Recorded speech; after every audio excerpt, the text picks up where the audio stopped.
സലാലയിലെ വിവിധ പള്ളികളിലും ഈദ്ഗാഹുകളിലും പെരുന്നാൾ പ്രാർത്ഥനകൾ നടന്നു. സുൽത്താൻ ഖാബൂസ് മസ്ജിദ് ഉൾപ്പെടെയുള്ള പള്ളികളിൽ നടന്ന ഈദ് നമസ്കാരത്തിന് ആയിരങ്ങളാണ് എത്തിയത്.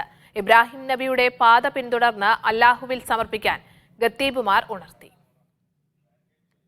വിവിധ മലയാളി കൂട്ടായ്മകൾ ഈദ് നമസ്കാരവും ഈദ്ഗാഹും ഒരുക്കിയിരുന്നു. SIC സലാല മസ്ജിദ് ഹിബ്രിൽ ഒരുക്കിയ ഈദ് നമസ്കാരത്തിന് അബ്ദുൽ ലത്തീഫ് ഫൈസി തിരുവള്ളൂരാണ് നേതൃത്വം നൽകിയത്. മഹാനായ ഇബ്രാഹിം നബി അലൈഹി സ്വലാത്തു വസ്സലാമിൻ്റെയും ഇസ്മായിൽ അലൈഹി സ്വലാത്തു വസ്സലാമിൻ്റെയും ഹാജറ ബീവി റളിയല്ലാഹു അൻഹയുടെയും ത്യാഗത്തിൻ്റെ, സഹനത്തിൻ്റെ, അർപ്പണ മനോഭാവത്തിൻ്റെ സന്ദേശവുമാണ് ഈദ് നമ്മിലേക്ക് കടന്നു വരുന്നത്.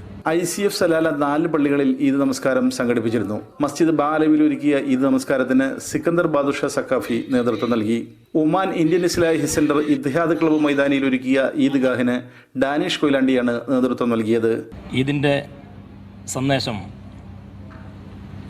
പരസ്പര സാഹോദര്യവും ഐക്യവും മാനവികതയും ഊട്ടിയുറപ്പിക്കുന്നതാണ്.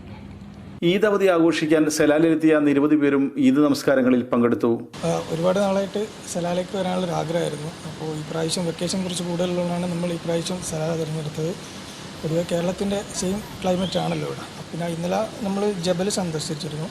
അപ്പോൾ അവിടെ പൊതുവെ ഒരു ക്ലൈമറ്റ് മേഘാവൃതമായ ക്ലൈമറ്റ് ആയിരുന്നു. പിന്നെ മൊത്തത്തിലൊരു ചെറിയ ചാറ്റൽ മഴ ഉണ്ടായിരുന്നു. പൊതുവെ നല്ല അടിപൊളി ക്ലൈമറ്റാണ് ഇവിടെ സലാലിലുള്ളത്. പരസ്പരം ആശ്ലേഷിച്ച് പ്രാർത്ഥിച്ച് ഈദാശംസകൾ കൈമാറിയാണ് എല്ലാവരും പിരിഞ്ഞത്. ജൂൺ 22-നാണ് ഒമാനിൽ ഈദ് അവധി അവസാനിക്കുക. ക്യാമറ പേഴ്സൺ അർഷദിനൊപ്പം KA സലാഹുദ്ദീൻ, മീഡിയ 1 സലാല.